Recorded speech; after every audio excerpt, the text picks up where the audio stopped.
The writing took a wee bit Right. Well, look, welcome everyone to the meeting of the Safety and Resilience Committee meeting. Welcome to members of the public who may be here in the room or maybe online or live stream. Welcome to staff members. Welcome to councillors who are here. We started this morning's meeting with a karakia, so we're already open for that. We won't need to do that again.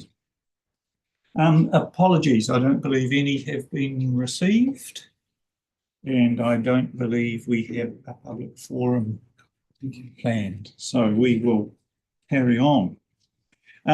Confirmation of the agenda. Look, I'd like to make one proposal in order to accommodate a staff member who will be zooming in. I'd just like to propose that we reorder the agenda so paper 9.1, Head of Lake Whakatipu Natural Hazards Adaptation, is presented last. I'd like to move that. Thank you. Now I will turn my microphone on. Andrew, you'll second that change to the agenda. Thank you very much. All those in favour? Aye. Thank you. So that's 9.1 move to the end of the agenda. Declarations of interest. Just a reminder, councillors may need to stand aside from decision making when conflict arises. Councillor Register of Interest is published on the ORC website. Confirmation of minutes. Now we're just investigating whether there may be something we need to look at there. Here on page 6 of the minutes, it notes 8.5 wildfire hazard in Otago, but then it notes that the report informed the committee of the findings of the Lower Tanari Flood Protection Scheme, which is probably not quite right, but the rest of it might be. Chair, in the order of expediency, I'm happy to move the minutes subject to that title being changed. Yes, absolutely. Right, so the 8.5, the title is correct. It's the description underneath that. Yeah. Yeah. Thank you. Yeah. And Councillor Ware second. All those in favour then? Aye. Thank you very much. With that amendment, those are confirmed. Right, thank you very much. Safety and resilience. So, I'm just back to my agenda. So we are moving on open actions from the resolutions of the council. And we have one which we're going to deal with shortly. That is, the action was requested that the Safety and Resilience Committee is updated on the Otago CDEM group's discussions at the next meeting, and this was around wildfire matters, I believe. If I can find the agenda again. And so we will have the right agenda,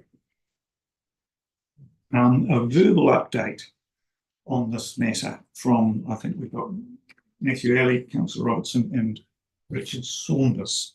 So a verbal update on the wildfire hazard in Otago. We could call for that, please. Not sure who would like to talk to that first. So I'm not sure if Matt Alley is in the room. No? So Gretchen or Richard, it may be up to you two. So it was discussed at the joint or the Chief Executive Group and then the Joint Committee of Civil Defence, which is what the outcome was of the report.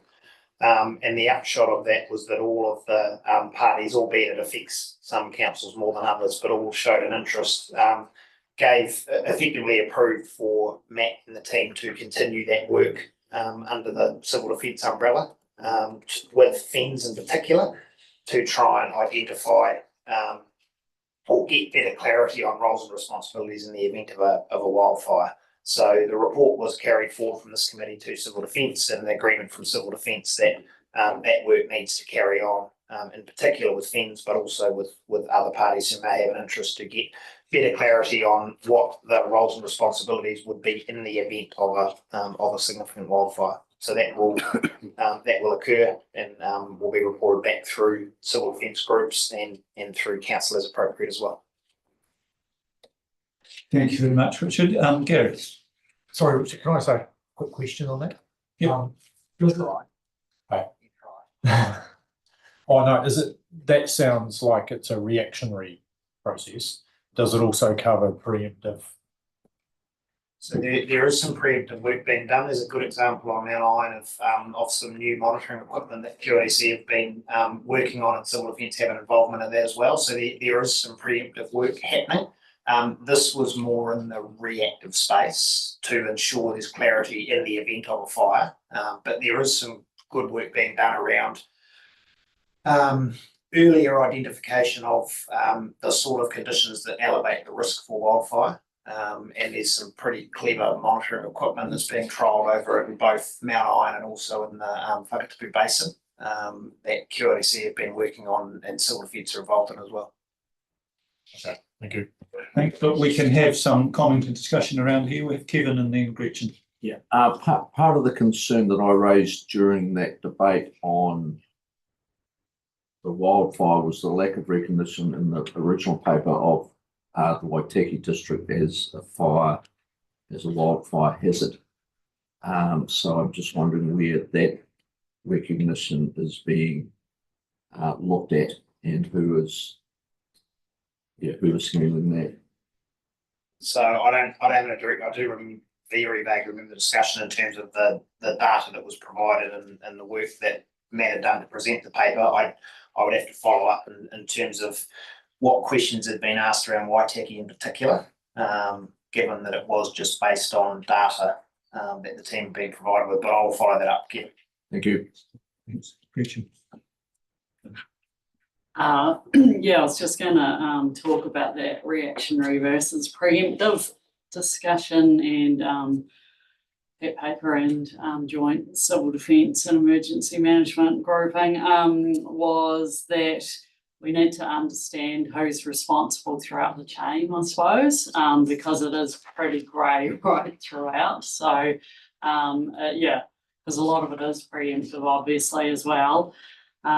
We need to be working together closely so that somebody's doing the work and got it all the way through that chain. So, yeah, I think it's more than just in times of a fire who does what. Yeah, that was my take on it anyway. Thank you. Okay, thank you. And thank you, Gretchen and Richard, for your input into those, that agenda item. Look, we will then move on after that verbal update. So we'll move on now to paper 9.2, the Clutha Delta Natural Hazards Adaptation. And we may have a group perhaps coming up to the front to assist with that. We will let you assemble.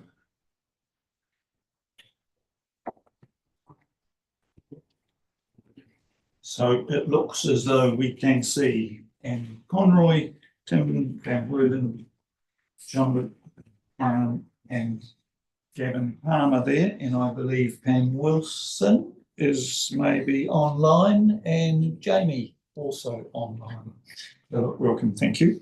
So the Clutha Delta Natural Hazards Adaptation is an ongoing project of the regional councils, and we know it's one where community engagement, as well as all the technical aspects, are a very important part of it. So look, I'm happy to hand over to the panel up there to give us an introduction to that, and then we can open that up to some questions. So over to you, panel. Thank you.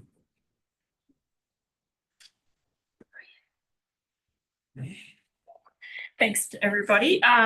So we're giving an update on progress since the previous update that we gave 3 months ago at the previous meeting. So the program's proceeding in the areas of engagement planning and also in natural hazard assessment. So since the previous committee paper, we're continuing to move forward in the development of an engagement plan. We're also got some natural hazard investigations that we are scoping or in procurement. And there's some other related activities that help contribute to the program as well. So probably the first thing to note is figure 2, which is the dynamic adaptive pathways planning wheel. So where we are with this program is still in the what is happening phase of the wheel. So we're sort of looking towards foundational work to contribute to the program.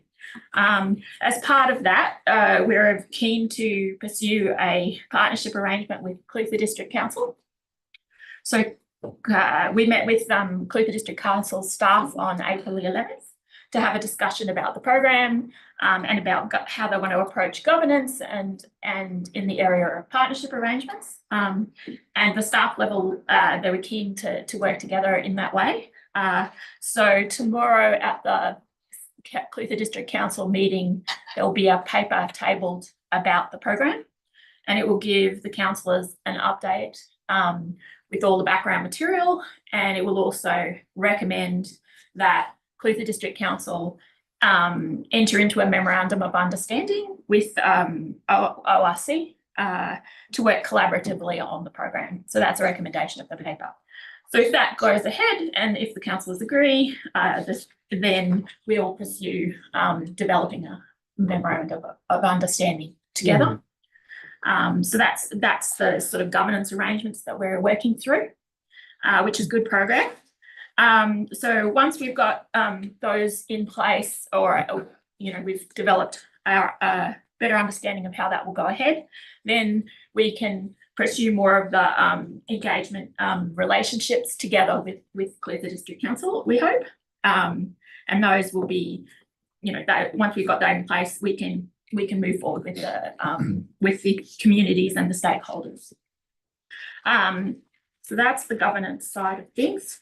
The next piece I want to draw your attention to is a couple of the natural hazard investigations. So we have an ongoing investigations around the coastal erosion that happened at the Coal Mouth and the Kura area.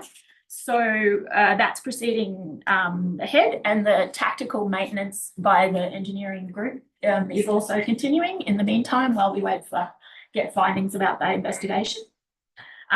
So we're developing a hydraulic model, and there's some monitoring activities that inform that work as well. And then another piece of additional information that will be useful in this space is we're procuring a contract with Met Ocean, and this is to forecast the key parameters that influence coastal hazards, so inundation, storm surge, things like that, in the Otago region. So this is not just Clutha, but more broadly the Otago coast. So 10 locations along the Otago coastline. So this information will be really useful because it gives us heads up of conditions that might cause coastal impacts, and gives us a chance in the sort of early warning response emergency management space, and helps us to inform our activities when we see upcoming conditions that might cause coastal erosion.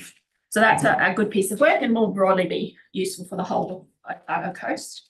The other two pieces of work that are ongoing, we're scoping a flood hazard assessment. They'll be quite comprehensive. We're also procuring external technical advice about climate influences on that study, so that we have the best available information to inform that.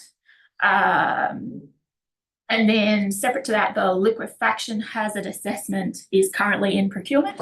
So we just closed the procurement. And so this is a new study that will help us to develop a more deeper understanding of this hazard type. I mean, we're already aware of the regional scale liquefaction hazard, but we are investigating it in more detail. Supporting that, we've collaborated with some consultants to compile existing geotechnical data, and that will, we're hoping that there's a total of 77 additional pieces of geotechnical information that we have available that could help us to understand the geotechnical conditions and potentially reduce the number of new tests we need to do. So it's from a cost effective perspective, it's good to have that information available. And then engagement planning, we've moved into the next stage of engagement planning around developing and developing an engagement plan to identify engagement objectives and risk management planning. We'd like, presuming that that CDC is interested in a partnership arrangement, we would look towards co-designing some of the engagement activities with them. So we're just waiting for that to move forward. And then we'll be developing the relationships through that. So I think that's where we're at. James online, if you've got any additional questions about the engagement. Thank you very much. We might have some questions soon. So look, thanks, and look, I think we're all probably becoming more familiar with this dynamic active pathways planning model, which we're using in various ways. One important bit of context actually, I think, is set out in section 12 on page 146, which notes that just looking at the sort of timeline and where we're heading with that, the first iteration of the adaptation strategy, planning to be or proposed to be completed by December 2025, and then that strategy document to be used to informing the planning for the next LTP. And I think that's quite important to see where the timing of that is. So look, thank you very much, Anne. We can see if there are any questions about any of that, and we will start with Councillor Mepham. Yes, good report. Thank you.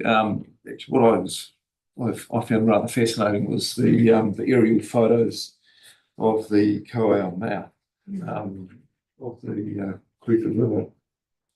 And I understand the importance of engagement and the wheel and all that sort of thing. But is this mouth closing over? Is that what we're seeing here? What's the risk of this happening soon? Yeah. Sorry, so not the Clutha mouth, but the outfall from the Puarua River channel, which runs behind the dune system there.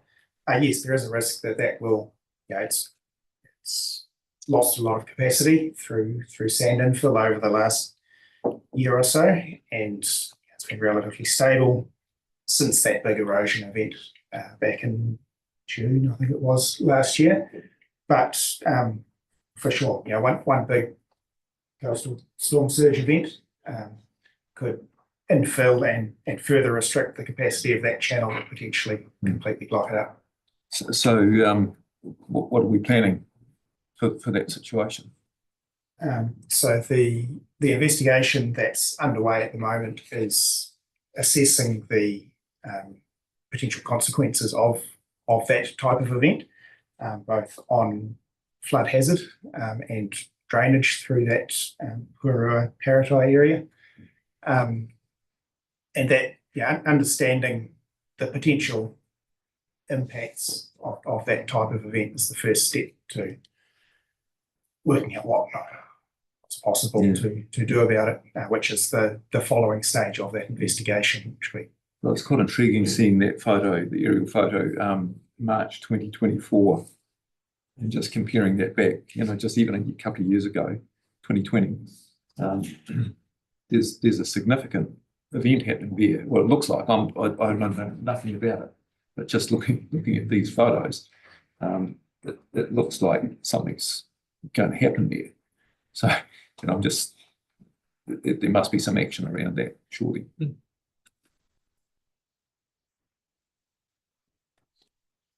I think highlighting that, Tim, is just sort of an indication of the complexities of this area. We've got Puarua River, we've got the Clutha River coming down, which is of course also dependent on rain in the headwaters. We've got the sea there, we've got issues of sea level rise, and we've got all the settlement patterns there. So I guess it just does show this.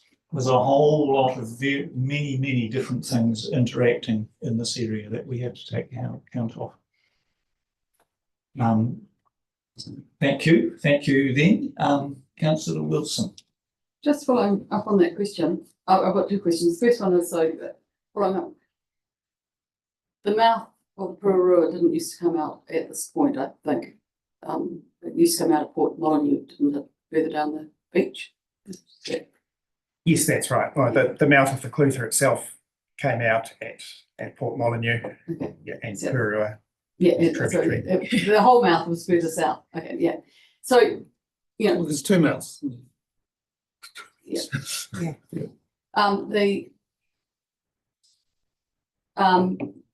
If nature were to be left to do its own thing, and decide to go back out at Port Molyneux, for example, the only concern we have with that, are we trying to protect the land that's now farmed around that? And ensure that the drainage scheme works? I'm just really checking what we are trying to do here. Or just understand what is happening. There seems to be a lot of report writing. Yeah, so at this stage, we're trying to understand the immediate impact of the events that happened. But that will, feed into having good information to think about the longer term impacts and sustainability of the current setup and configuration for managing that river mouth area. Great. So if I just understand, this comes out of general rate funding resilience work, I think, or is it under the flood scheme, all of this work? Finance, what's it under? So it's a mix, the maintenance and work around the Peru physical work that's coming out of the flood protection scheme budget. And the wider investigation work is coming out from the Kurawaya Reserve. yeah. Is it? Okay, and that's absolutely fine. It's so I'm just comparing this because I want to be really, really clear when we do this sort of stuff. Glenorchy's been paid out of, I think, general rates. This is because we've got a reserve, we're doing it out of there, which is fine. Because I just want to make sure when we make these decisions, and I'm never quite sure where we make these decisions, that we are being consistent and principled. So the what is the total budget for doing this work, given that this is just one stage of it? Do we have and the quantums for that? I think I missed that somewhere. Whilst I get the answer, there's two things going on here. One is a broader Clutha Delta scale investigation. As Anna said, it's on that wheel. We're doing a broader adaptation piece. As it happens, whilst we are doing that, we've had an event, a very localised event at the mouth of the Purua that requires engineering intervention. That is funded, the engineering intervention is funded from our flood scheme, the Kurawaya offset, but the broader adaptation piece is funded totally consistently with the equivalent project at the head of Lake Whakatiko. I've got that. What we are doing around the risk of the Purua mouth is, as Tim has said, we've initiated the coastal monitoring advice so that we can anticipate events that might concern us. We've done some engineering work on the ground to free the mouth up. We're in the process of procuring rock that will help strengthen and armour the damaged groin and getting that transported to site. We're doing the risk assessment and the options assessment around how we would manage that Purua mouth in the short term, really, really short term, and in the longer term, as well as the contingency planning for if the thing totally blocks up. What will we do? What is our plan? So we have a number of things that are tangible, real things to manage that localised risk in parallel with the broader program of work on the Delta. Great. Yeah. Yeah. And budget will, did I miss that? Sorry. So if you look to paragraph 61 and 62, that has on page 157. Yeah. 157, that has an indication on the budget for the adaptation program. That's the only adaptation program. Okay, thank you. Yeah, and thanks, Jean-Luc, and thank you very much, Gavin, for your, I guess, setting that wider context of where all this is fitting in, because this paper is not principally about the Purua River mouth, it's about the bigger program. Yeah. Councillor Webb. Yeah, sorry, slightly more high level, I guess. But I'm just looking at the DAP process that I know adaptive pathways. And I know that that sort of came down from central government, not in any formal way, but just that MFE processes kind of took the lead and then regional councils followed suit in that. Correct me if I'm wrong there, but just wondering, because of that, is that something that is enshrined in any way in our policies or strategies? And then if not, is it something that if central government were to take a different direction on, would we keep following this DAP process? Because it does seem like best practice around the world and seems to be working really well for us. Thank you. So the DAP process is coming from Ministry for the Environment guidelines to deal with coastal adaptation. Now, the process itself can be applied in areas that are not directly coastal, and that's specifically guidelines for practitioners working in adaptation and tailored also for regional council. The first version of those guidelines came in 2017, I think, and the process has been confirmed through an update of the guidelines in 2024, so this year. So that's really encouraging to see that MFE is still supporting that approach. And for the moment, we don't see any sign of no support there. But regardless, the process is, we use it every time we think it's relevant. And it's really when we have situation when we have uncertainty to deal with. We know things are changing, but we don't know when and how fast. This process is really powerful for that because it allows us to develop a plan, even though we don't know how things are going to evolve and how fast. Are there any further questions, Councillor Robertson?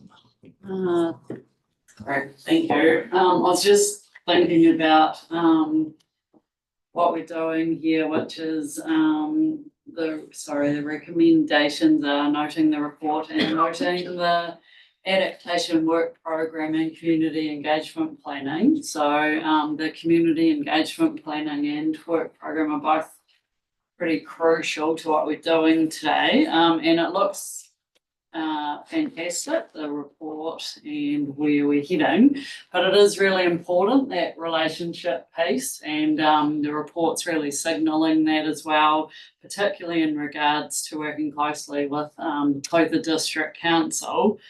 And paragraph 14 is outlining what the Clutha District Council are signalling at this stage in terms of what that relates. Sorry, this is a long question.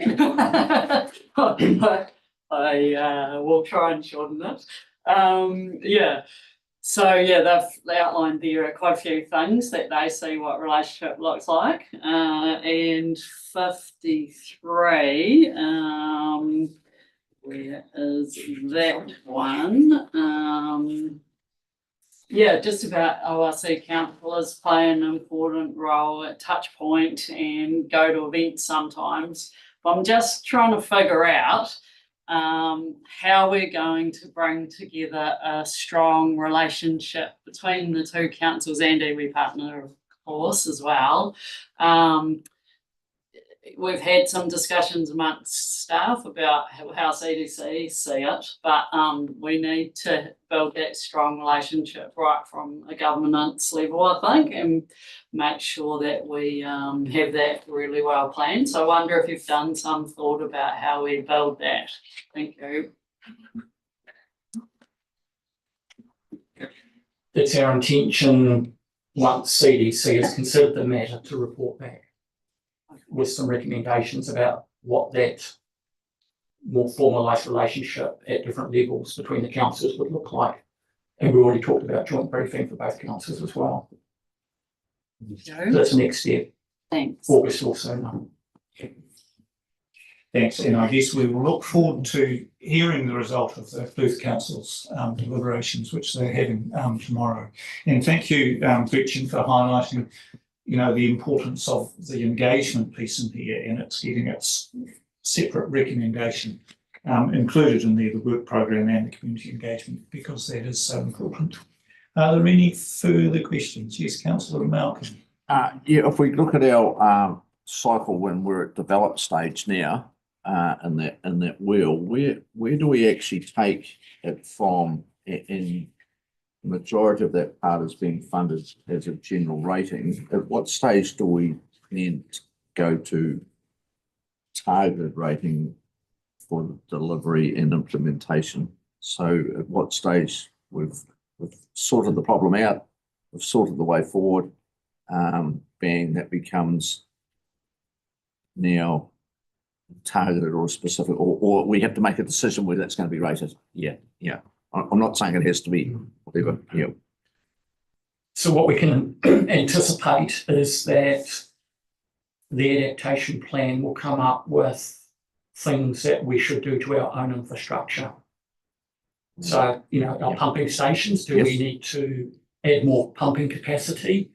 Do we need to relocate our shoreline flood bank, for example? So at that point, it tips into an ORC, Lower Clutha Flood Protection Drainage Scheme asset management consideration. Yep. And then you've got some decisions to make about all of that as part of infrastructure strategy, long-term plan. Yep. And then that would be funded the way things are Right. ordinarily funded, or whatever Make decisions you decision. make about how you do that. Yeah. So that stage, perfect. Just a couple more, if I may. Yeah, sorry. Yes, a couple more. I'm really intrigued about the drawing at the mouth that was put in many years ago, and that we're now doing a whole nother set of work on it. And that have we got the? It's no reflection on what you're doing. I'm just saying, have we not got a whole heap of information that this is why it was built, this is what it should have done, and this is what it's done. Let's develop it from there, or are we going right back to word go? Yeah, I'm just trying to stop duplication of work, and are we using the information that we have? So yes, we have the original information, the design work from when that training line structure was constructed. And it was constructed for the purpose of maintaining an open mouth for the Clutha River, which is that's the function that provides. And the question we're looking at is, I guess, around the secondary function of the training line, or that it also holds the culverts that provide the drainage out from the Puarua. So yeah, there's two different factors to consider there. You have to keep maintaining that open mouth for the Clutha, while considering what's the best approach for drainage from the Puarua. Right, and that's what I'm trying to say. Are we using the old data to form the basis of that, and not? But we've got a wheel that we've invented, which ends up being a groin. At the moment, it might have a puncher, as opposed to re-scoping that whole process.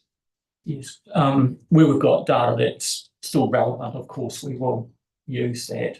Yeah. But the position we're taking is looking forwards rather than backwards. Yep. Rather than what was anticipated decades ago. We've got to look at the environment as it is today, and the environment of the future with sea level rise and other drivers, and then make the decisions based on that. But certainly where there's existing information, historical information, we will incorporate that. Yeah. And look, I'm sorry to drag, and that's probably, if we look at that report that we had on the Tory about testing our systems, we already have existing systems in there, then we put different flows on. I just can't look up to 3,000 cubics or something, wasn't it, to say, well, actually we're testing it, as opposed to just giving it at a nice level sort of thing. So yes, the intention is to do the same thing on the Clutha. It's in our broader program of stress testing the flood bank system under a riverine flood. So that's part of it as well. And if I may have one more, same, we all, so going back to the liquefaction hazard assessment that we're doing on the Delta, so why, and I understand why we do it in South Dunedin, that's again, stay on. And I understand why we would do it in South Dunedin, the liquefaction, but here we've got, it's just, I won't say just farmland because it's very valuable farmland. So why would we need, and simply if we had liquefaction in farmland areas, we would just reshape the farmland. Why do we need to go through that exercise? So a key reason for understanding that hazard is the potential impacts on the infrastructure of the flood protection and drainage scheme itself. So a likely consequence of severe liquefaction would be very widespread ground subsidence and potential damage to the flood bank structures and pumping stations also. So there's, potentially quite severe sort of cascading impacts onto the ability of that infrastructure to maintain drainage and flood protection. And there's a great example of those type of impacts from, for instance, the Edgecombe earthquake and also in Christchurch. So that's a key concern for understanding that hazard. Yeah, and I just wondered to what extent you take that, because simply if you're going to have liquefaction, it has the potential of making your drains irrelevant because the drainage will need to go somewhere else. So surely that's I just wonder how far you take that. If you understand that hazard is there in that plane, to what extent do you actually need to do that is probably because it could change the whole landscape. So therefore, your whole drainage system could be null and void, or gone, and therefore we have to and that's when I would say we'd start looking at the problem. Yeah, so the existing liquefaction hazard information that we have indicates that the geological conditions and groundwater conditions are such that liquefaction would be expected to occur. But what we don't have is a lot of subsurface geotechnical information to carry out further analysis to understand the likelihood of that happening, or for instance, the depth of the soil profile that might liquefy. So information about the likelihood and severity of the potential impacts and the variability within the distribution across the delta. Which areas might be more or less susceptible to the hazard. Thank you. Yeah, no, thank you. And look, I think given your questions are pointing to the reason why we are doing this, because there's a whole lot of complicated things going on here in terms of the physical world, as well as the interactions with the social and economic world. And so that's why we're putting this project together. It also points to the need, your question, I think, to having an Otago natural hazards risk assessment. So please come to the workshop tomorrow to learn more about that and how we can consider all those risks in order to sort of decide where our priorities for action are. So yes, that's tomorrow morning's highlight, I think.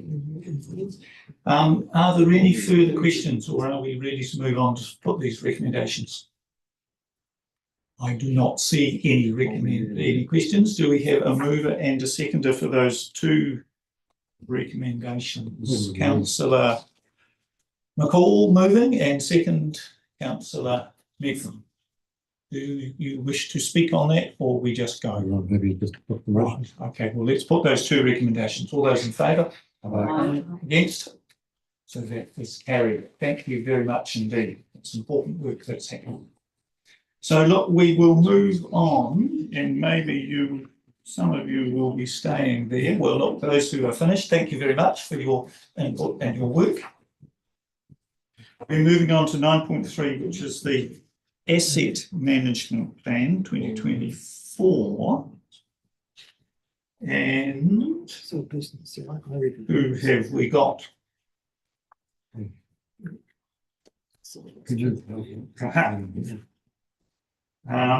So Ursula, welcome, and Brett, welcome. Evans is still here, and Pam is online. Now, I initially looked at this 9.3 Asset Management Plan 2024. I thought, oh, it's just the next year's asset management plan. However, when I read further, I realised that was not the case at all, and it was a much bigger thing than just 1 year's asset management plan. In fact, this is, I understand, the first time we're pulling a whole lot of this information together in one place, and another sign of our working on this in a more systematic way than it has been in the past. So that was where I thought we were, but look, I'm happy to hand over to the panel for an introduction to this now.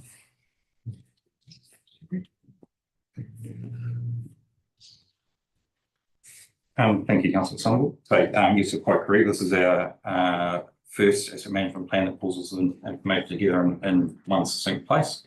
It serves as our tactical plan to give effect to our infrastructure strategy, LTP, and as I said, pulls all our asset management functions together into a nice succinct process and framework to allow us to manage our assets really well, plan for the future, and all those things we need to do with our assets.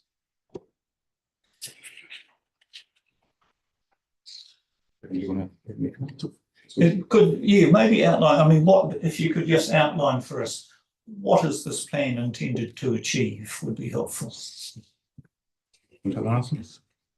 Yeah, I can take that. Thank you for your question. As Brett said, the whole one of the things is getting all this information together into one spot that can be, as protected in antiquity, so in the future it'll always serve as well. But also the other side is sort of give us a snapshot of where we are, and find out ways that we can move forward and which things that we should be prioritizing to advance our systems. Thank you then. And there are quite a few pages of it, I think. So we'll see. We do have some questions from Councillor Neff and then Councillor Laws. Yeah, it's a good plan. We were at, some of us were at a public meeting out at Outram recently, just a week or two ago, and there was quite a lot of discussion around the work being done on the Concord Channel and the necessity for it. And in that meeting, it seemed that the public opinion, there was about 30 or 40 people there, was why work on the Concord Channel? I mean, why is that getting a priority when they were more interested in the sort of the Taieri flood protection and that areas around Outram, West Taieri. So what's behind the contour channel work? I mean, no, we weren't in a position to explain anything at that meeting, but so why is the work being done on the contour channel? So the program for the contour channel has been around for quite a long time and dates back to the 2006 flood event, I believe. And there's been quite a bit of work and a number of papers about that. So the contour channel program is that's presented within the LTP, which I think is probably what you're referring to, is a continuation of that current work stream.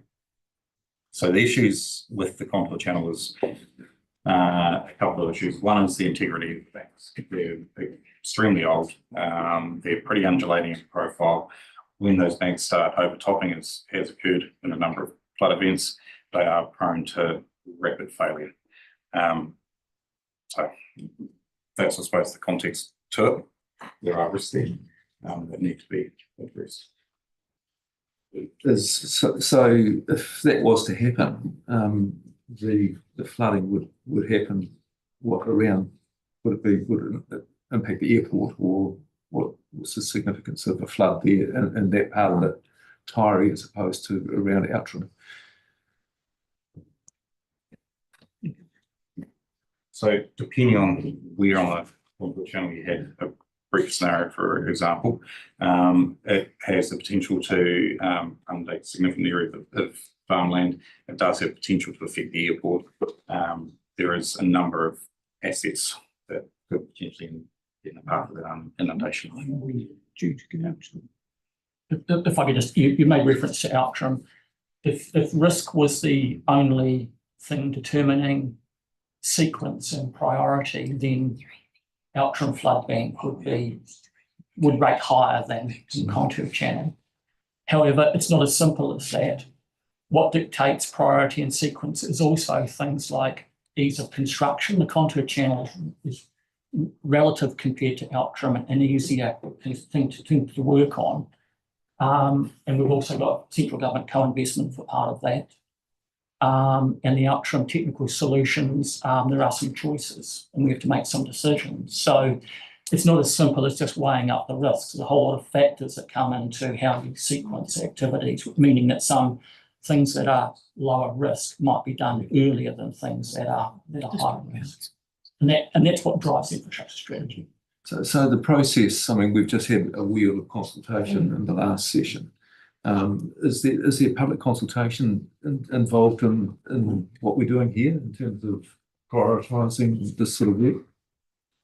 The infrastructure strategy, yes, it's partly articulated. Okay, yeah. So, but I've just, once again, just harkening back to that public meeting at Outram where there was a lot of people, was sort of 30 odd people were sort of saying, why Contour Channel, sort of. Yes, I heard that, and it wasn't a public meeting. Yeah. It was what? It wasn't a public meeting. Oh, okay, it was a meeting. It was a meeting, Sorry, yeah. selected invitees, yeah. But yes, we heard what they said, yes. I'm thinking too that this paper is about asset management of our flood protection, drainage and river management assets. It's not actually a risk management plan. Now, there's certainly connections there, but this is about managing those assets. I wonder if that's possible, if you could, the panel could sort of help show us how the asset management plan fits in with risk management, because they're not exactly the same things. So I'm looking at that. Yep. Yeah, so risk management is part of the broader asset management practices. It sort of feeds into it because, as I'm sure we all understand, risk cannot be ignored. The risk management framework that is inside here will help not just prioritize, but also identify where those weaknesses are and where our efforts can be have maximum outputs. So while asset management is more the broader, I guess, field that deals with, efficient management of assets and making sure that, you are looking after them as best as you can across their whole life cycle. So risk management just forms a component of that, yes. Yeah, thank you. And this is the asset management part of that we're talking about. Thank you. We'll go to Michael and then to Kate. Sorry, did I understand that this is the first time we've done this analysis in this way? Is that as I understand? It's the first time we've pulled it together into a single document. So the content here has been in scheme level asset management, operation and maintenance type manuals. And what we've done here is pull together data about assets, descriptions of process into a single document, because many of those things apply to all schemes equally. Okay.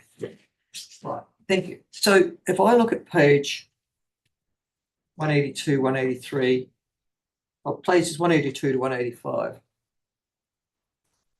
it's to do with the asset age and condition of flood banks and bridges in particular. And what I'm looking at is a suggestion that if we were to suffer a Cyclone Gabrielle event in Otago, it would devour our region in pretty much the same way that it devoured the Hawke's Bay region. I'm looking at that 15% of your flood banks or our flood banks are in poor or very poor condition. And the lesson of Hawke's Bay is that they don't fail singly. So if it fails somewhere else, then that puts the structure on the so-called good and very good places as well. And that only 27.5% of them are regarded as average. I don't know what that means, but and then if I look at the bridges, it's even worse. Almost half of all the bridges that the LRC is responsible for are in either poor or very poor condition. which is extraordinary. I mean, when you think about asset management, it's your primary job. Half of your bridges aren't up to standard. Yeah. So I'm not blaming anybody, but I'm just saying, okay, this is great. We've got this information. It's practically bloody scary because of Cyclone Gabrielle and the precedent that that sets if a weather event of that type was to be experienced. And there are plenty of examples in the past in Otago of such weather events having been experienced. But it's not a one-off. We've had a lot of flooding events in decades past. And what I'm hearing here is that there would be our assets simply unup to standard. Yep. That's the nature of the report, and particularly over those 4 pages. And our bridges would fail. Seems catastrophically. What's next? Because I would look at the 15% of flood banks that are either in a really poor or very poor condition, and I'd be thinking, you better pray there's not a weather event until you've got those fixed. So do we have a asset management plan to actually fix that? And ditto the bridges, because bridges are bloody expensive. So can I ask those 2 questions of you, please? Yes, so it's important when looking at the tables you're referring to. So for example, the flood bank one, that's an assessment of condition. It's not an assessment of risk. And so it's important when we look at an asset to look at its significance and its consequence of failure. So some of those bridges we refer to will be very small structures on a single property used by, say, a single landowner to cross one of our drains, compared to other bridges that might be more critical or have a higher consequence. So the tables just tell part of the story. I was going to say, the tables don't tell me that, do they? No, they don't, and they're not intended to. So what's intended to answer your question is the paper we had at last committee, which was the detailed deep dive into flood bank risk assessment on the Tairi, for example, where we took condition data like this and matched it with likelihood information and risk, consequence information to come up with a risk. And that gives a much better understanding of the vulnerability, if you like, to a large event, including an over-design event. So this just tells part of the story. But it's nevertheless, the first time you put it together, you're telling us the conditions of these assets. I'm assuming in the real world that if you've got 15% of your asset, which is a flood bank, in a poor or very poor condition, that's not a good thing. No, and that's why we have an improvement program. So our infrastructure strategy, which we're out for consultation at the minute on, has a 30-year program across all of our infrastructure to reduce risk, fundamentally reduce risk over time. Leads to the next question. So you've got a 30-year program, but I'm assuming that the first priority is to deal with the poor or the very poor parts of the flood bank operation that we've got in Otago or on the Tairi, yeah? No, not necessarily. As I said, it's based around risk, not around the condition. So they're just a part of it. You've got to look at an asset might be in poor condition, but its consequence of failure might be very low. So therefore, that's a lower risk compared to something that's in better condition, but if it fails, much higher consequence, much higher risk, and therefore that's the thing that we will prioritise with those other conditions I talked about in terms of sequencing of the improvement work. So it's not as simple as prioritising based on condition. It's an important factor, but it's not the only driver. But I'm assuming that if you have 15% of your flood banks as in poor condition, then you're actually, and you're saying, oh, we're going to do a risk feature here. Well, it's sort of a gamble, isn't it? Because you shouldn't have 15% of your flood banks in a poor or very poor condition, should you? No, I think every asset owner would like to have every asset they own in very, very good condition. But like many other asset owners, some of ours date back to the 19th century and have been, reworked and whatever. So we are progressively improving them based around risk. Right. Now, I might just say that this issue that your discussion was explored more deeply in the paper to the previous Safety and Resilience Committee meeting about risk assessments of the flood protection assets on the Tairi, and following that was the were the drop-in sessions at Outram and I think Monskiel to discuss yeah, that. But I'm sorry, you might have discussed it. What are you doing about it? Well, Gavin, I'll leave that. You got one for that answer for that? Well, yes, we described all of that at the last committee. So we talked about what we were going to do in terms of managing those risks from that risk assessment and explained how it's been accommodated in the draft infrastructure strategy. Right, so you're actually going to repair, you're going to bring up I'm going to carry on this one. You're going to bring the poor and the very poor as conditions of the flood bank up to what? Average grading, good grading, very good grading? And when are you going to do that? Well, it's all in the infrastructure strategy, but again, I just need to really emphasise that just because something's in poor condition doesn't equate to high risk, because it depends on the consequence of failure of that asset, which might be very, very low. Yeah, I'm struggling to deal with the fact that it's a bit like I've got a car and I might have the engine working, but the two back doors aren't. If you're arguing that, well, we'll worry about the car engine first. But yes, if the two back doors fly open, it's not very safe. But they're not critical to the function of the car. Not if you don't use the car.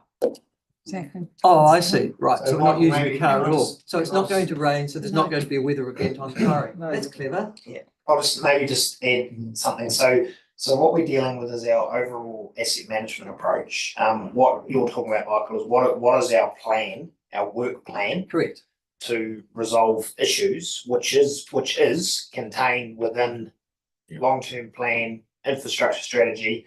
And as an asset owner, we would love to get everything up to the highest standard, but it will depend on the funding that is made available, which we need to ask the community about over time to undertake that work. So at the moment, the infrastructure strategy contains a large number of projects, and we know through submissions there are a number of comments have been received about the overall investment that's being proposed that we will need to work through as part of our long-term plan conversations. And then this framework, and it's only a framework, it doesn't commit us to any specific investment, will enable us to come back and continue to report to the council about the changes in our condition of all of our assets over time, as well as the reports you will get, detailed reports you'll get on individual schemes, which will contain the risk assessment piece as well. So I understand the question. There is a difference between this paper and the detailed work program and the funding required to deliver that work program that will enable some of these assets to, next time they're graded, to shift further up in terms of the condition rating. Can I just one more thing? I'm not quoting me and my concern or alarm about this. I'm quoting the paper. If you look at page 184, under poor and very poor, that's the classification of flood banks.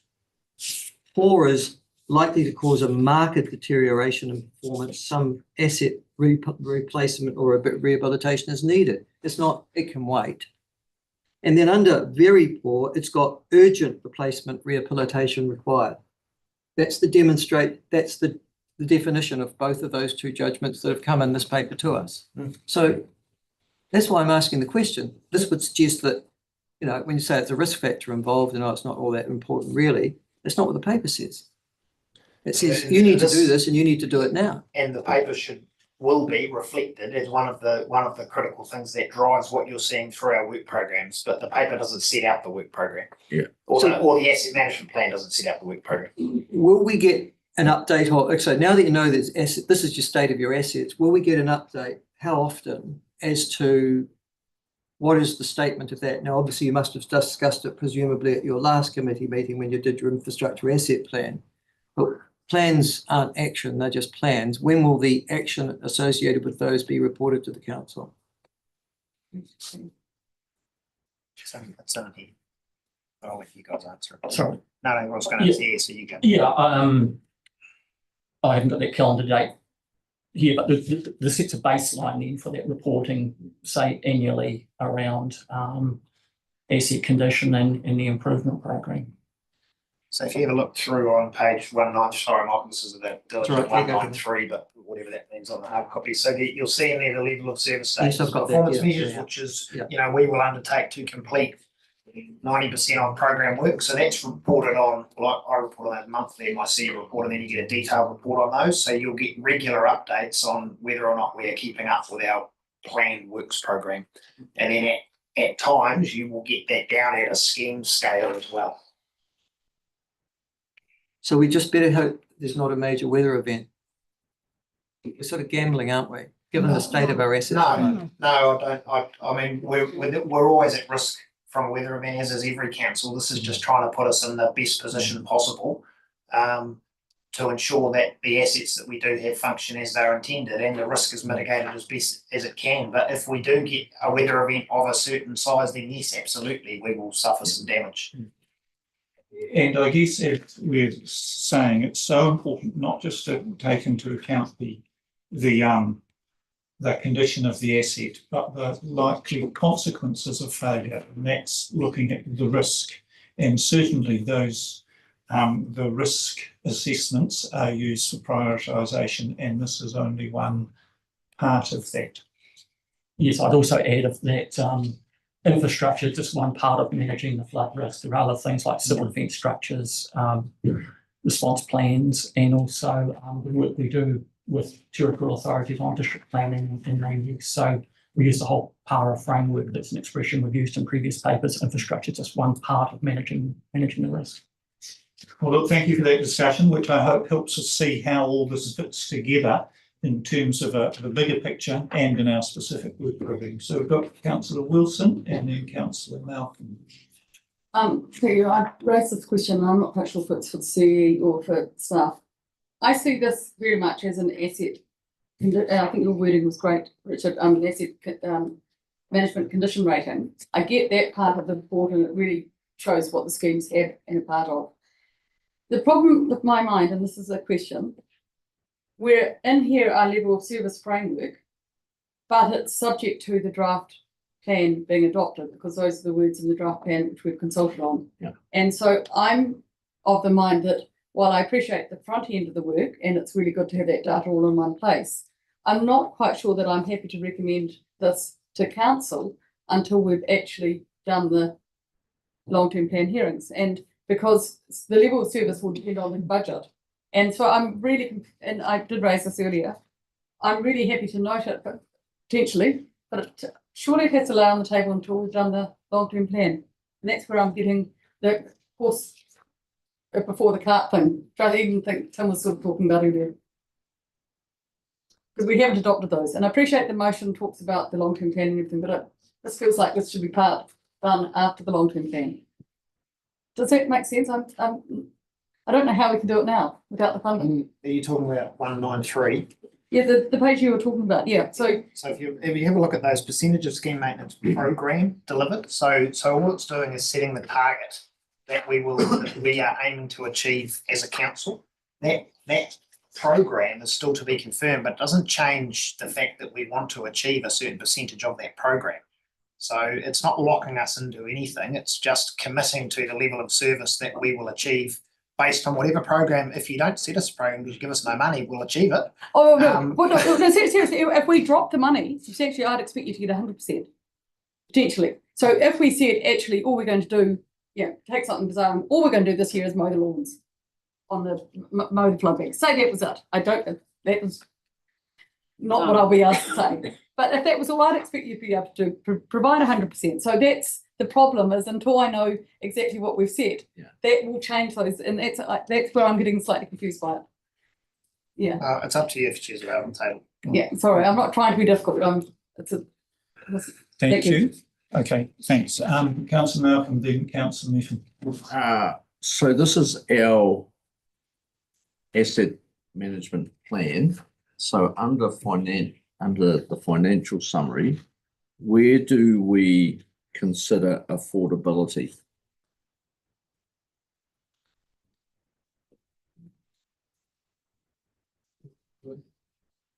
Well, it's part of our asset management plan.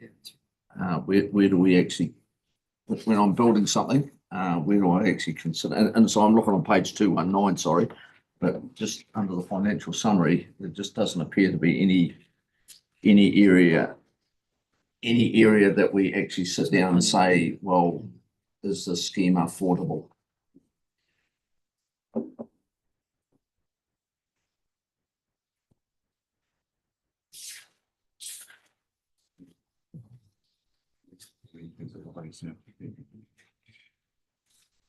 So in terms of this paper and the asset management plan, looking at things like affordability would be dealt with through the infrastructure strategy and the long-term plan process, more specifically in the asset management plan. So the asset management plan provides the framework in order to put that information together to allow that kind of decision making. But it's not the home for that decision making. It'd be through the IS and the LTP process. I would have thought that would have been the basis right at the very start, would be the affordability. But if you think it's in those other places, I just struggle with that. And the other from consultation, and it was a specifically closed meeting. And if I go to page 192 about consultation, and where we had the closed consultation at Outram, and one of the things that came up there was the formation of the liaison groups around the assets. Where does that get recorded in writing if it's not in the asset management plan? And where would we? I'm not saying you've missed it, but I'm just saying that's a clear thing that came out of there. And if we need to push it somewhere, where do we put that in? We would incorporate that into the next version of this. This document's really just describing how things are at the minute. But when there are new ways of doing things, then this will be updated to record those things. And are you going to review? Are we reviewing this annually?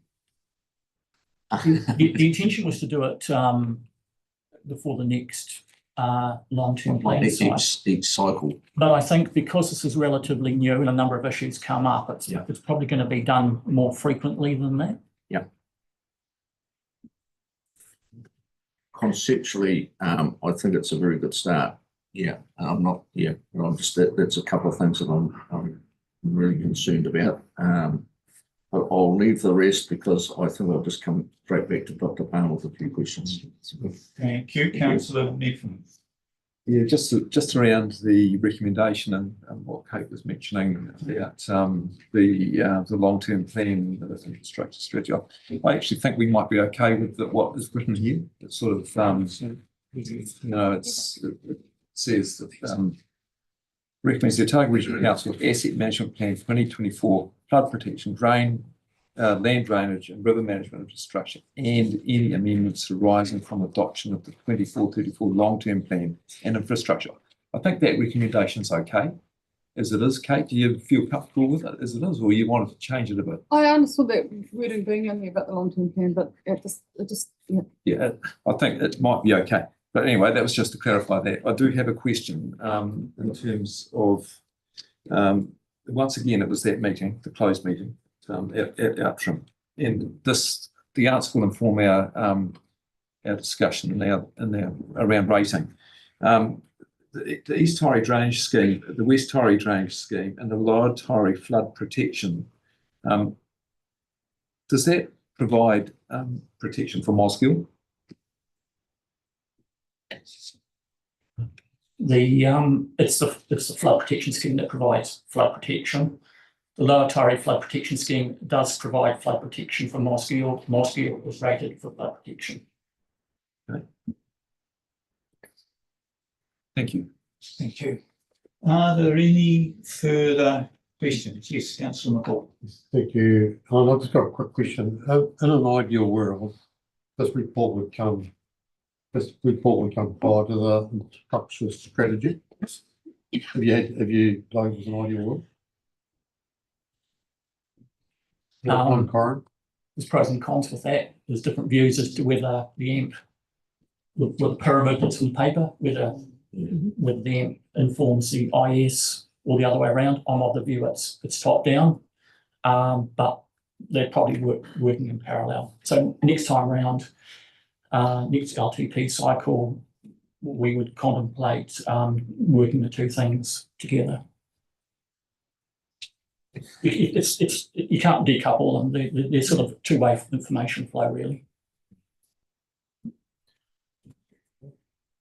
Okay, so, but then, as Tim said, the recommendation would allow it to be amended depending on the outcome of the infrastructure strategy consultation. If you look at the piece that Councillor Wilson was referring to, we've simply cut and pasted we say this, it's in the draft infrastructure strategy, the levels of service and performance measures, because that's what we've currently got to work with. We've put those in But it would be relatively simple, obviously, just to insert whatever comes out of the LTP process. It doesn't make any difference to the asset management plan other than a presentation issue. We have heard that this is the first time this information has been pulled together. And so as we work with it, there may need to be some revisions and changes in the way that's done. And I think that's one thing we may need to accept. So look, in the absence of any further questions, so we're ready to put those motions. If we got to move in a seconder, and perhaps in view of the discussion, perhaps if we just do them separately. First of all, to note the report, we have a mover and a seconder for that.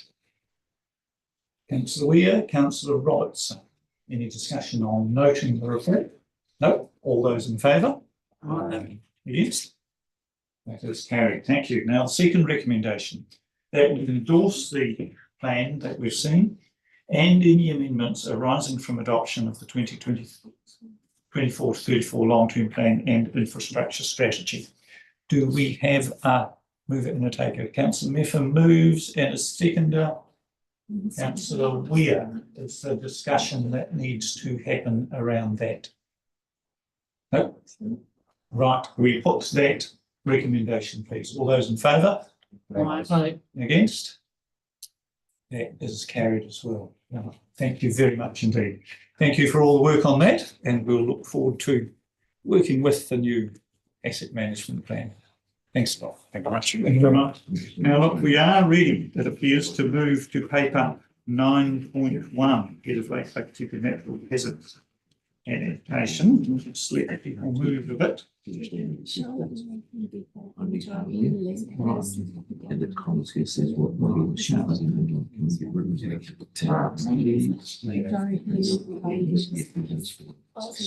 and they're both available. Excellent. Joy showing her face.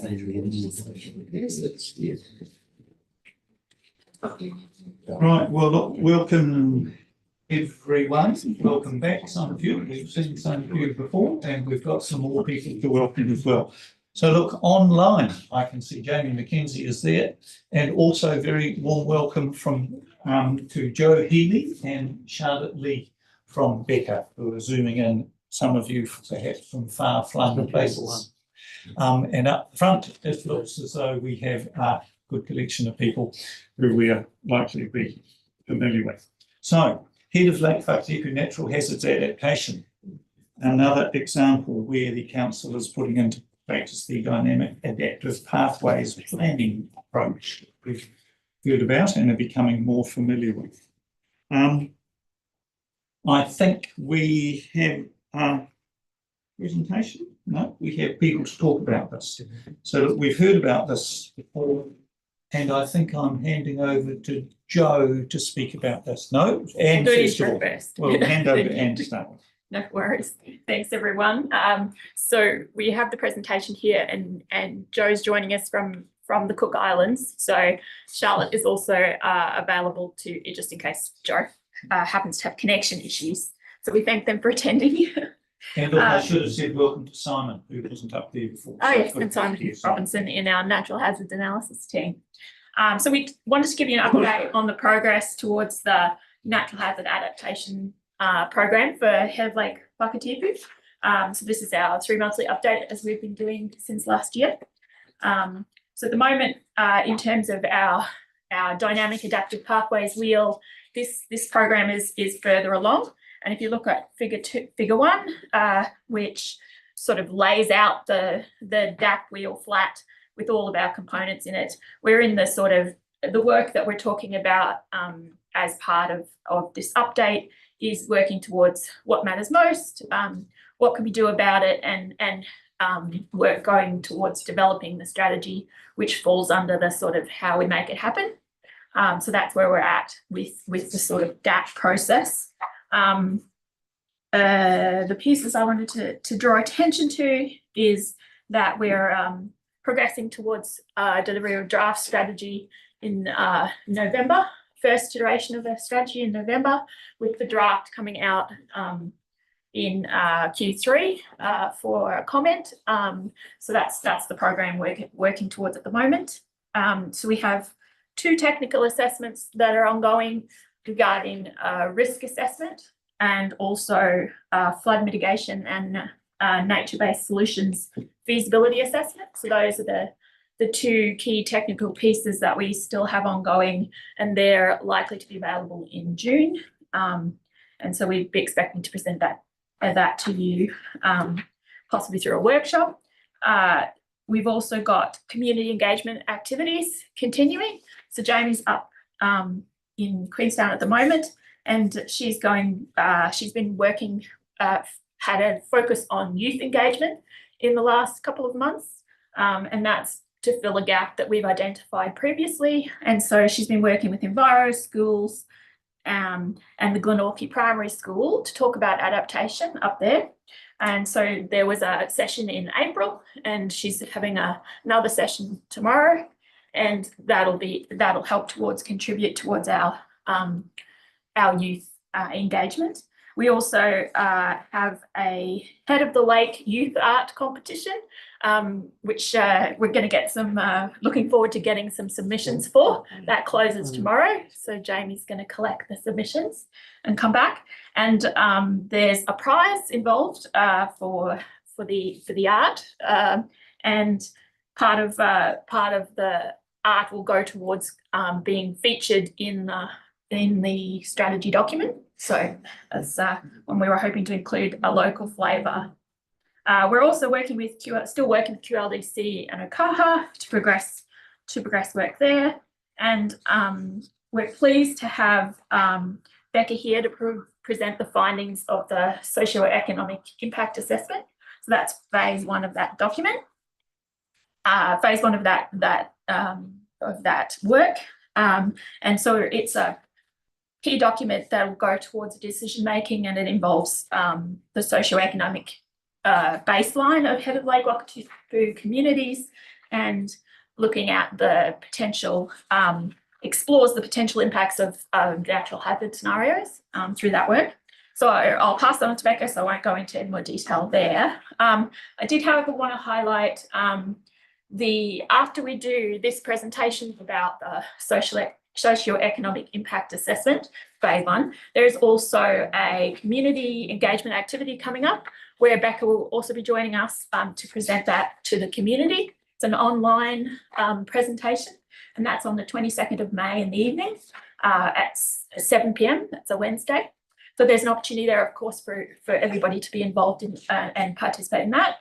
And it'll also be recorded and shared on our website in case community members can't attend. So that's where we're at there. So yeah. Can I just add something? So the social economic impact assessment that came after community requiring this. If you remember, I think maybe a year ago we had John Glover from the Glenorchy Community Association coming to a public forum here and explaining why looking to social economic context and parameter was important for the study. So that's really one of the reasons we've done that work, is to inform that comment and question from the community around the impact of natural hazard on that community. Thank you very much. Okay, well, look, so we'll hand over to Joe now, I think, and following that presentation, we will open up questions, whether on the socio-economic impact assessment or on wider aspects of this paper. Absolutely. So I'll just give a quick bio for Jo. So Jo's a senior associate at Becca in Auckland, and she's the senior leader in the social outcomes advisory practice. She leads climate change social impact work, and she spent 20 years as a health professional before the last 10 years working in natural hazard and social impact and social research. She has led the project and engagement with the community around the social factors. And Charlotte Lee's a senior associate. If we need Charlotte, she's also a senior associate at Becca, and and she was the technical reviewer for the SIA as well, for the social part of the SIA. So we thank them for joining us. Thanks, Jo. Kia ora koutou. Can you hear me? Very well, thanks. Yep. Great. Okay, I'm on a very small remote island, so I hope my connections will stay. Thank you for having me today and allowing me to present this piece of work, our social economic impact assessment that we completed for the phase 1. It was a very interesting project and we were very grateful to be able to participate in this. If we go to the next slide. So it wasn't just myself, there was a team of us participating in this, mainly the social impact team led by myself and some research and technical review from Charlotte. We had Dr. Laura Robichaud, who is a specialist in the DAP process, technically reviewing our process, and then Jerry Koo led the economic part of the assessment. We had GIS support and communication supports also. So moving on, the objective of this project on the next slide, Jamie, was to better understand the social and economic baseline and impacts of potential natural hazard scenarios on the well-being of people and communities at the head of Lake Wakatipu. So that's what we were seeking to do with this project. So if I just step through to the next slide. To do that, we went through a series of steps to help us understand, and fitting into that process that was looking at what is happening and what matters most. So we looked at the context of the community, what community we were dealing with, because there are economic dependencies outside the immediate community, understanding the community, that economic and social baseline that Anne spoke about, and then assessing across some hazards against the status quo. I'll go through these steps in the following slides. So step 1 was to understand the natural hazard adaptation program for the head of the Lake Wakatipu. So we spent some time just understanding the context of this project, reading all the natural hazard studies that had been done for the project and the broader community and hazard context, so that we understood what context we were assessing. So then we went on to step 2, which was to identify the preliminary socio-economic area of influence. And what that is, put simply, is the communities that would experience potential impacts from a natural hazard event, either due to living in the area or economic and social dependencies or connections to the area. And so through our research, we understood that whilst the main study was the area of the head of Lake Wakatipu and the communities within it, there was also some interest in the operations in places like Queenstown that operated tourism operations or had staff from the head of Lake Wakatipu area, or family connections, or operated delivery of services, health, education, things like that. So that was our wider area that we focused on. So moving to the next step. And step 3 was what we did. So this was a combination of primary and secondary data collection. So secondary data collection was all the desktop analysis we did. A lot of the economic analysis was from numbers and figures they got from different industries, different areas. QLDC provided a lot of the information. We looked at a lot of the studies that had been done on the area before. So we did a lot of desktop study first, and then we went out and did our engagement. What that consisted of was a lot of stakeholder interviews, community interviews with the different organisations and group representatives within Glenorchy. We ran semi-structured drop-in sessions. We ran focus groups with the school itself, community representatives, business operators based in Queenstown. Total all up, we did 59 interviews or focus groups, and then we also ran a survey with residents and respondents, just understanding their experience of hazards, how they live now, their dependencies, and things like that. So it was quite an intensive time of interviews and research, and we spent a week down with the community. So from that, the next step in our methodology was identify and evaluate possible social and economic impacts. And for that, we were given 3 scenarios set by Otago Regional Council's team on a major alpine fault, major flood event greater than the 100-year annual rain incident, and then scenario 3 being a repeated moderate flood events. We were given some data with that in terms of exposure data and data that was available at the time. Obviously, this is a predictive, so we were just given a scenario to test against, and we tested that against the possible impacts of it from a status quo, and that was what we got from the baseline, was what was the existing community, what was here now, and how did they currently manage hazards, and with those management things in place, what would be the potential social and economic impacts. So moving to the next slide. So the social indicators on the next, so the social indicators, there's a lot here, but basically we're looking at the components that make up how a community functions. We explored the way people lived, including how they recreate, work, educate, where, how they connect as a community, community services, how they come together as a community, their values, their character, how decisions are made, quality of their living environment and what's valued in their environment, the health and well-being of the people, their property rights, their fears and their aspirations. So that's what we were establishing a baseline and looking at the potential impacts for. And then for economic indicators, and I am speaking on behalf of Jerry here, and I do warn you that I'm not an economic specialist, so I will try not get this wrong, but his indicators were damage to households, repair of capital infrastructure costs, cost of response and relief, short-term economic losses, long-term economic losses, employment, insurance losses, and investment changes, or less, what would happen to the investments in the area. So, starting with the community baseline on the next slide and moving along.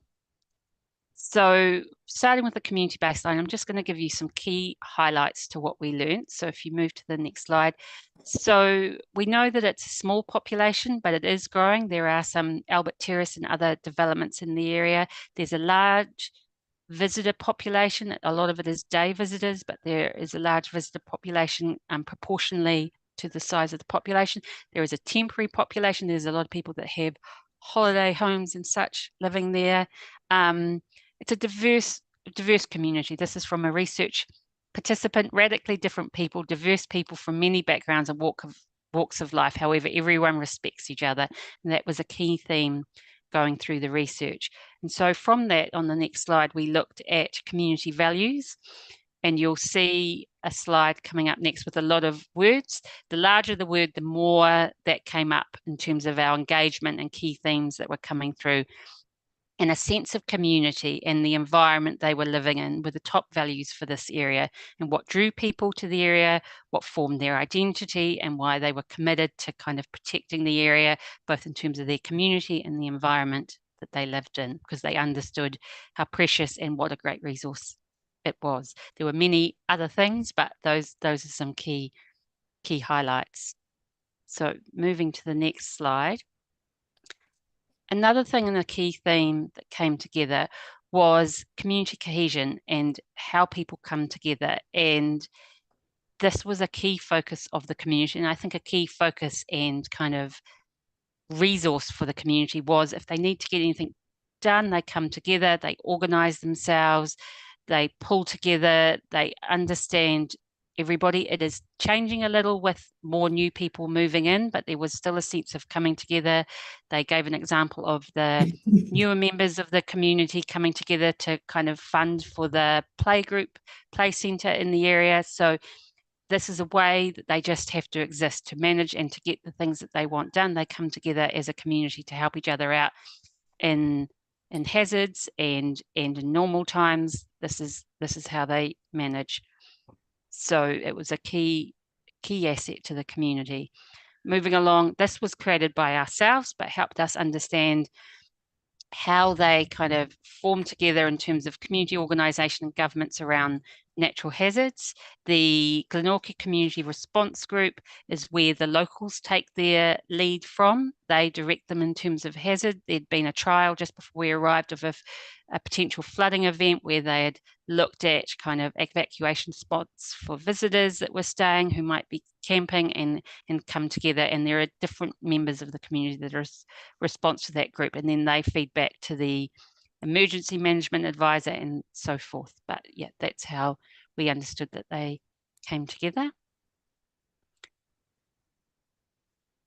And in terms of local governments and how they work, and I've spoken to this before, but the culture of volunteering is an invisible but pervading characteristic of the community. Now, I wish I was that eloquent, but this is what a community member said, and that's how this community functions, is through volunteerism. There are resources within the community, but they are limited. The fire service is voluntary. A lot of the key services are voluntary, or the way they come together is voluntary, and that's what makes this community tick. And I'll talk to this a bit in the future, because there are some key members within that are heavily involved and have many hats, and if there was anything in terms of natural hazards to occur, they are quite dependent on key members in the community, and any change to that or them leaving because of a hazard or something like that would have a major effect on such a small community. But volunteerism is a key component of how this community functions. The team also looked at the economy, both the economy in terms of industry and the tourism industry, and you can see that the tourism employment is a large part, almost half as you go on of the community. Obviously there was COVID impacts there, but a lot of the other industries like accommodation and restaurants and stuff also rely on those day visitors and visitors. So it is all interlinked, and a lot of the other industries are diversifying to have tourism and their mainstay industry as well.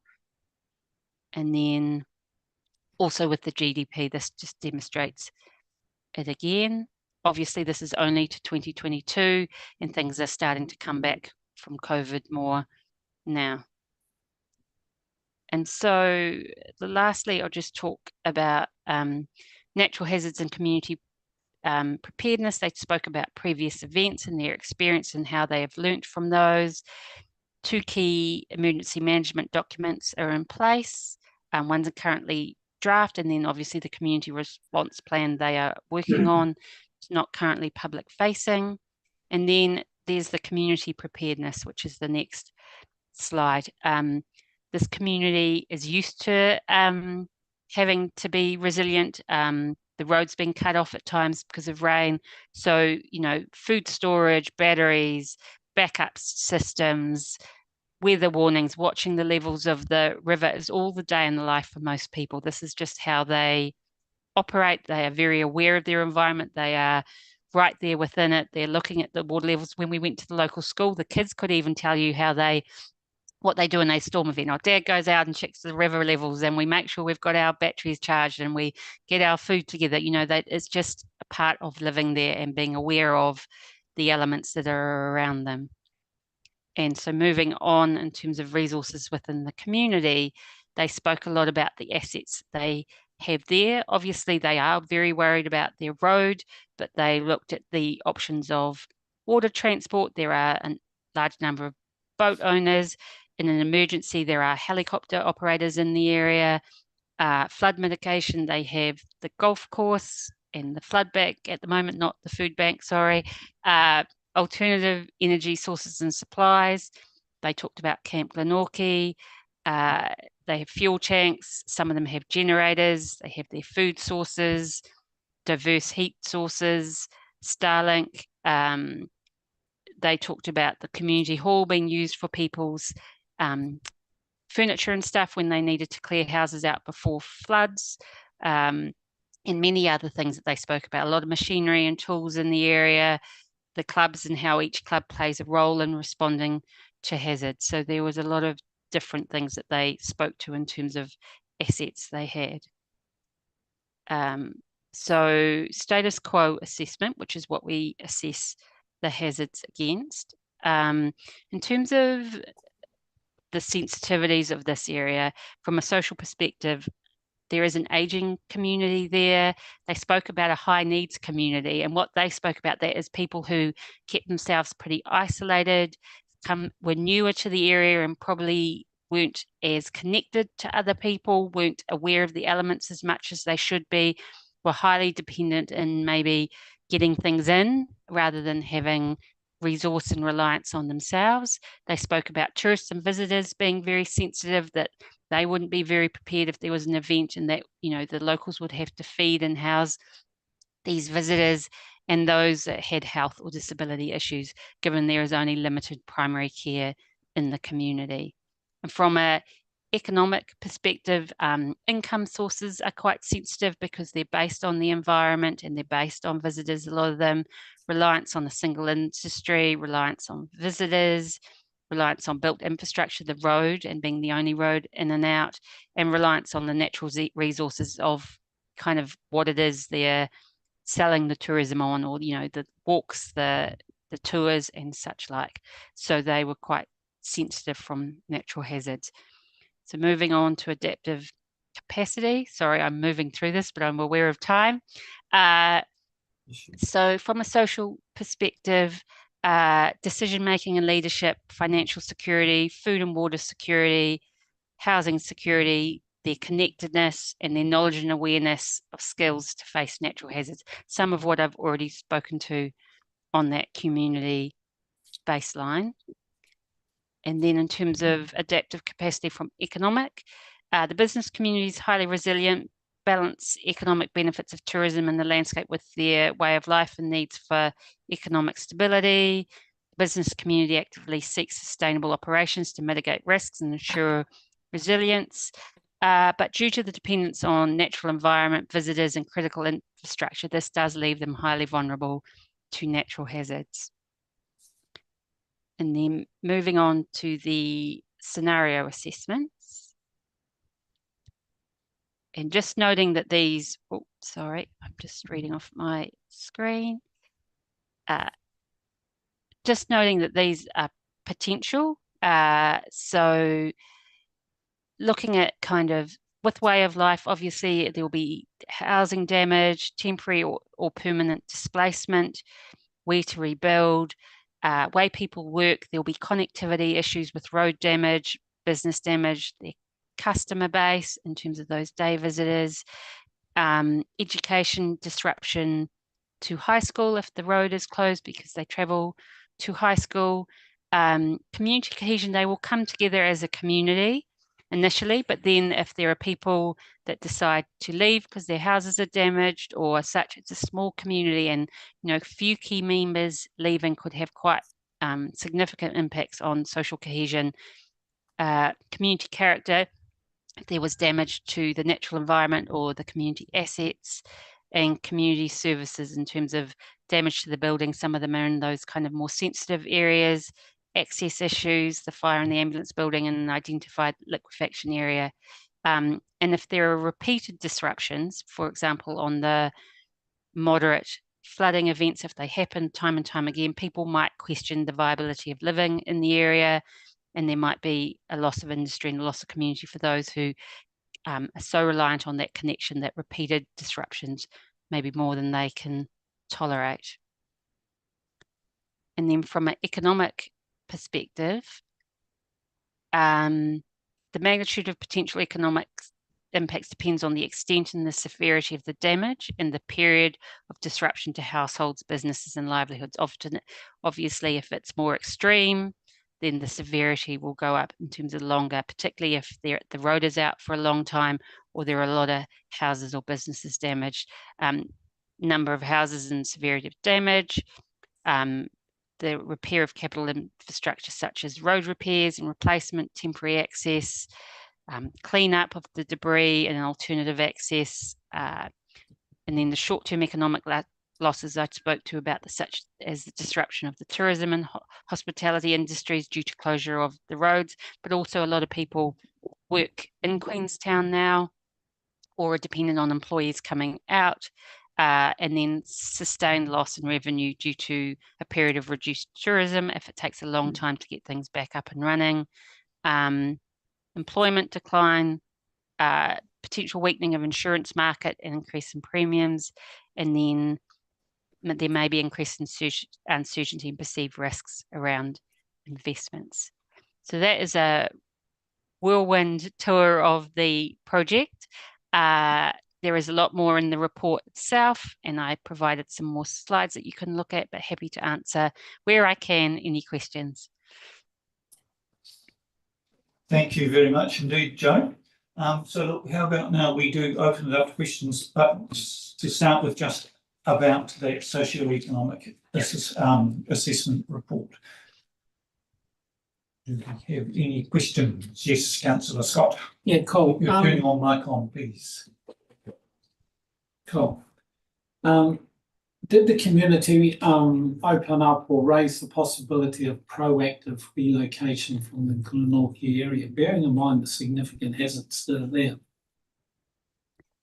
They did speak about it. I think maybe more in terms of future building and where future building should be, that if there are areas in terms of from the liquefaction reports and the flooding reports of areas that shouldn't be, that whether it be voluntary move or that people moving to the area don't build in high risk areas and they start looking at opening up new areas to build, and some people who are in the particular high risk areas could look at moving. I think it was at that voluntary stage. I think they are open to it in the future. They know there are risks. I think, and I don't want to speak for the community themselves, but I think for some of them it was, we don't know with an earthquake when or if it will happen. So do we move early or do we just wait? They were unsure, but they wanted to know that there was somewhere they could move if they needed to. So it was spoken about a little. It wasn't the main topic, but it definitely was raised. Cool, thank you. And my second question is QLDC, they're mentioned as a stakeholder in this process. Where are they at? Bearing in mind, I don't know where it landed, but they granted a consent for a hotel in the frontage of Glenorchy near the sea, which seemed to me as the layperson have significant hazard opportunity, even though they endeavoured to mitigate with certain features. But where are they in all this process? Are people still getting promoted into Glenorchy or? And do you want to answer that or do you want me to? Yeah. Charlotte, do you want to answer that, Elaine?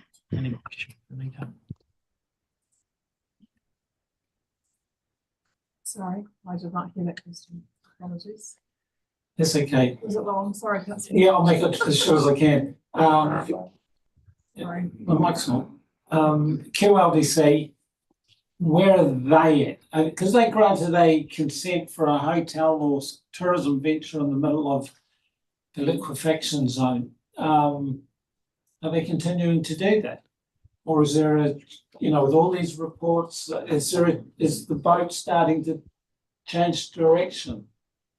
I can't really speak to Queenstown Lakes processes, but what I do know is they have all of our hazards information. They make that information known, and if their district plan enables consideration of hazards, then they do that.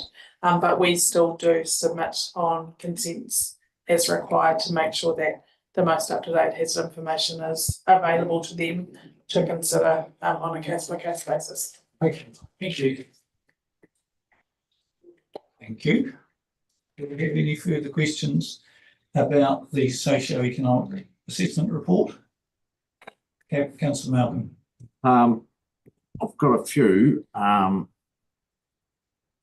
If we choose to move to an area, whose responsibility is it for me when I choose to go to the area to adjust the area to suit my needs? It's probably a question that we can't answer, but we have in your, I've done it again. Yeah, in on page, I'll just come to it, your population. So you've done this assessment and you've said the population is going to go from prediction based on what we know now, is going to go from 410 up to 650. That's from 2023 to 2053, and housing is going to go up from 220 to 350. That's your projections that you've done. Sorry what page that was on, but it's there. So that to me is a 60% increase in people and a 60% increase in housing, yet I understand the risks that are there. So I'm just trying to determine how far we need to go in mitigating those risks if in fact people are actually still going to go and build there, or are they expecting us to put a wall up or a flood change of flood and drainage scheme or something to accommodate that, because they seem to be wanted to go there. The locals are there prepared. The new locals coming in are less prepared. I assume that they're adapting. So I'm just wondering where sits in the big scheme of things, because going by the figures, people are still wanting to go there. So those figures were provided by the council. They were not our projections. But Anne, you might want to, or Jean-Luc want to answer that. I know there are increased building regulations now with people moving there.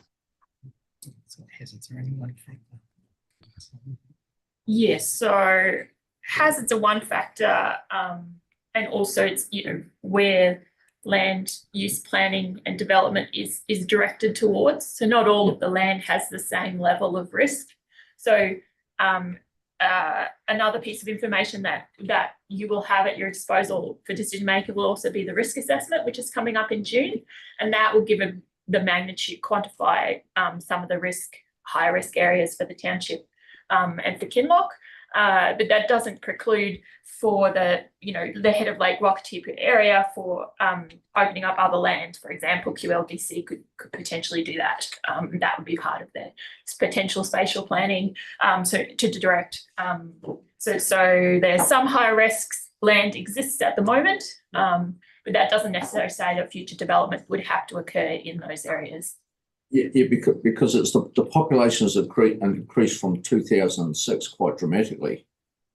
So, and we would have known about while you've identified, say, your liquefaction risk within that town area, the risk of the rivers, of the earthquake risk, all those risks have been known to people anyway. I'm very happy with what you're doing. I'm just saying, Oh, no, I'm absolutely. just trying to gauge where I need to start protecting the people that are already there and a new risk has appeared, as opposed to the people that are going there knowing that the risk is there. So the risk tolerance piece is a really interesting component. So there's a risk tolerance both in regards to people who move there with full understanding of the information we've made available, but there's also a risk tolerance from a perspective of the councils as well and as other decision makers. So risk tolerance is an interesting aspect and something that can feed into the decision making process. But in terms of the liquefaction hazard is a relatively newer piece of information that was made available that we came to understand better.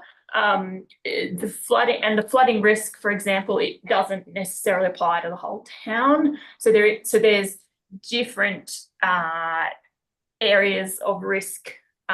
Obviously, the lakeside and the riverside has a higher flooding potential, but some that doesn't cover the whole of the same area as the liquefaction area, for example. So there's a risk profile across the town. Yeah, and so my accessibility, regardless if I build on a good spot or a bad spot in the town, my accessibility from Queenstown, that risk doesn't change. That risk doesn't change. Absolutely, but could be modified, for example, by having alternative access, like, for example, boat access is something the community is really keen on because they recognise that if there is a closure outage of the road, that back to Queenstown, they would want to get visitors out and they would want to, have access back to Queenstown. And so boat access is adding the potential for adaptive capacity to the town. So they already have a wharf. The complication of the wharves is that the delta is growing and so where the wharves are now is filling in with sediment. Yeah, so that was their mode for over 100 years. Exactly. It was boat, and now we've gone and put roads in that are susceptible to natural hazards, which we get a rain and we get a slip, we go and clean it up. But I suppose the tolerance of the community to fund that will be to me, seems to be the real issue. Yeah. And certainly something for QLDs to consider in their asset management. Yeah, thanks very much. Look, I wonder, just to help with where this discussion's going, someone could run through the next steps for us, which I see laid out pages 19 to 20. Run us through that, and that will help us understand where this is taking us. One more question. Yeah. I'll wait. Gary, you had one too? Yeah. Yeah, okay, Gary, and then Kevin. And then you go. Sorry, just on a completely slightly different tangent, and it's great to see that you're working with Enviro schools and the understanding, but my concern around that would be, have we approved have we had approved the program that we're going to deliver to either the school board or the parents? And that, what I probably don't want to see is my little people all of a sudden a fear factor coming upon them of the impacts of all these natural hazards around them. So has that program been approved by the school board or someone in that position? So Jamie's, part of the planning, got together with EnviroSchools and also with the school to talk about it before it went out. And part of what they're talking about is around changing landscape, because that's something they're very familiar with living up there. They notice that, that there's less room under the bridge than there used to be, and so on and so forth. So there's lots of examples of things having changed in the environment and the community of having adapted to that through the history of people being in that area. And so that's more the component of the how adaptation is how we move into the future and we change our behavior and we're still here, but we're different than we were because we've adapted to what's going on in the landscape. So that's really the focus. It's not really about scaring people about liquefaction. Yeah. But so that content has had the tick from, I'm just thinking of liability content back to us as that's had a tick from the school principal or someone. I can speak to that. Yeah, so I worked with the EnviroSchools facilitator and the school principal to come up with the kind of curriculum or lesson plans of what we were going to be talking about, and the focus was to make sure that it was there were hopeful elements or things that the kids can take away that they can do themselves, and not trying to focus on some of the more negative or scary aspects, but thinking about how adaptation action and how we adapt we can have hopeful discussions about those things as well. So that was done in collaboration with the school principal and the EnviroSchools facilitator. Magic, thanks very much. Well done. Thanks, Jamie. Councillor Kelleher. Thank you. It's really interesting this, and I suppose in the scenarios that were run for the three events, did you get a feeling on the level of resilience that sits there? Like that community will sit with a level of resilience just because it's in an isolated area anyway. So they will have food supplies for more days than what you might have if you were living in Dunedin.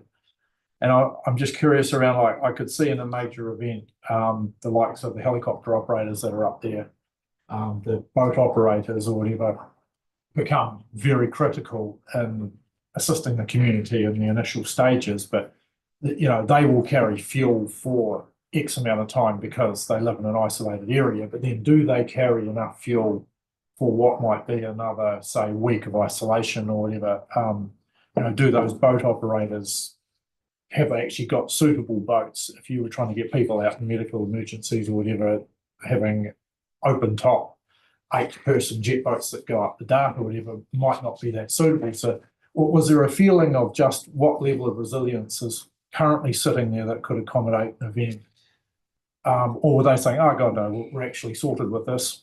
We would have that well covered. We forward think our helicopter operators all sitting in good locations. They're earthquake proof. They will be able to function. We've always got plenty of fuel. Or is there actually much more thinking needed to go into that level of resilience? Sorry, that's a long question. Yeah, I mean, I could speak to what I heard. I think from what I heard was they have a lot of resources there that they can manage in the short term. They always expect if it's a major event, people will get to them if it is a major event, but they can manage and use the resources they can in the time that they need to, I think was the thought. We didn't get into how long their fuel supplies would last, but given if people are flying out, chances are they can fuel somewhere else before they come back. In terms of the boats, they thought they could get somewhere where they could use the boats. They might just have to take them out further depending on what was going on. So there was a sense that they could make do in the very short term, but that they would need the extra support and expertise, particularly around the health and emergency. They do have an ambulance, but it's limited. They don't have primary care based there, so they would need to get people out, evacuate because of their limits with their health supplies. But yeah, they would manage and they would do as much as they could in the short term. But obviously, if it's a major event, they're going to need support. I don't like to talk for the community, but those were the conversations. But they did have a lot of resources.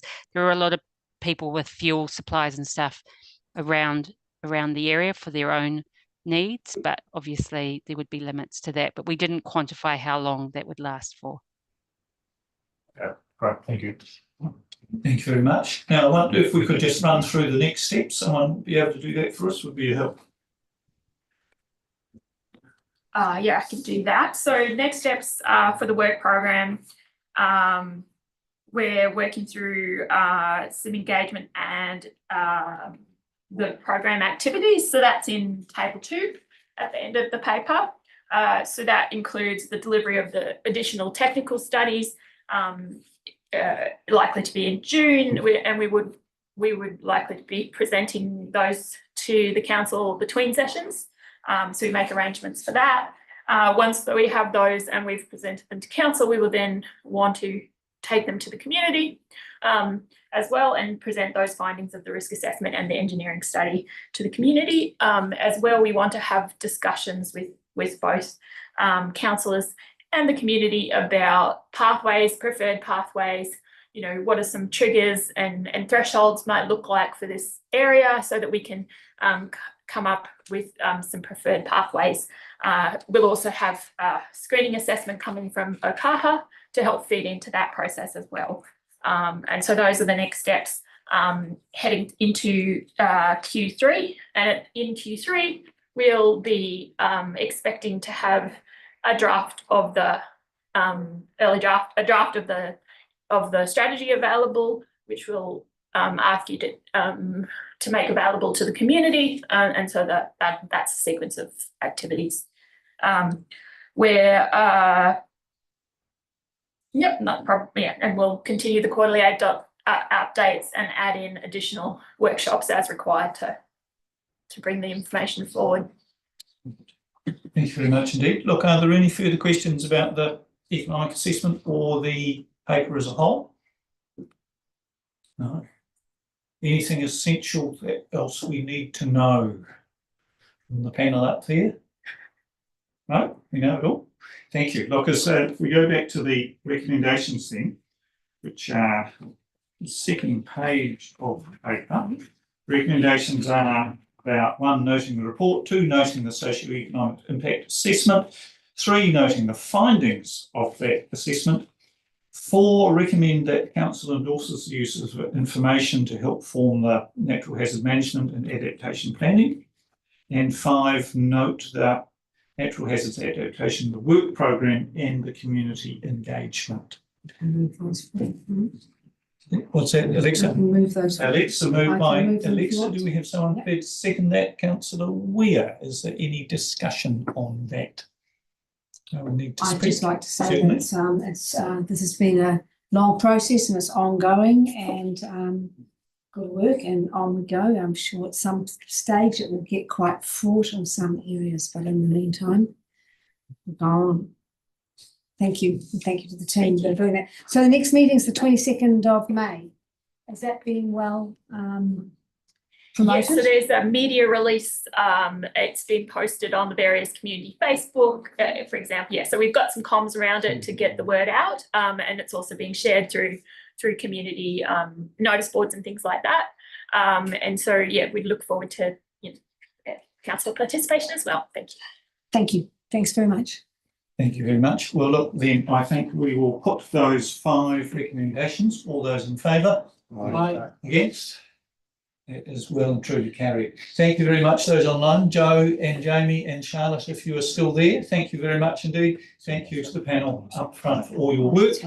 And that looks as though that is the conclusion of the safety and resilience meeting. Haven't left anything off. Excellent. So we'll take a break there, and some of us will be back for a council meeting, I understand, at 3:30. Thank you. Thanks, Tim. Okay. Running slides. Can't think.